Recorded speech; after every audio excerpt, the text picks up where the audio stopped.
Warga keturunan Tionghoa di Makassar, Sulawesi Selatan menggelar sembahyang awal tahun di Klenteng Shanma. Mereka berharap di tahun kuda api ini keberuntungan, kesehatan, serta kesejahteraan tetap melimpah. Perayaan Tahun Baru Imlek 2577 di Makassar, Sulawesi Selatan berlangsung khidmat. Sejak pagi, warga keturunan Tionghoa di Makassar menggelar sembahyang awal tahun di Klenteng Shanma. Mereka berharap di tahun kuda api ini, keberuntungan, kesehatan, serta kesejahteraan tetap melimpah. Tidak hanya itu, warga keturunan Tionghoa yang datang di Klenteng Shanma juga optimis perekonomian Indonesia akan terus membaik. Ya, saya baru kali ini ke sini.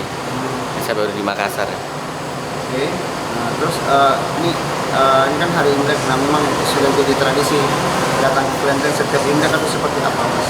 Ya, tradisi dari keluarga sih memang untuk sembahyang ke Klenteng ya. Jadi karena saya di Makassar, jadi saya ke Klenteng sini. Mas, harapannya di tahun kuda api ini seperti apa, Mas? Ya, harapannya sih untuk semua umat yang merayakan bisa jauh dari masalah dan lebih sejahtera lagi ke depannya. Tahun kuda api dianggap sebagai kombinasi yang kuat dalam sio Cina. Api melambangkan aktivitas dan gairah, sedangkan kuda mewakili kemandirian dan tindakan. Dalam budaya Tiongkok, kuda digunakan untuk menyampaikan kata-kata seperti kesuksesan yang cepat, memimpin, dan momentum, terutama dalam lingkungan profesional. Rama Pratama, Kompas TV.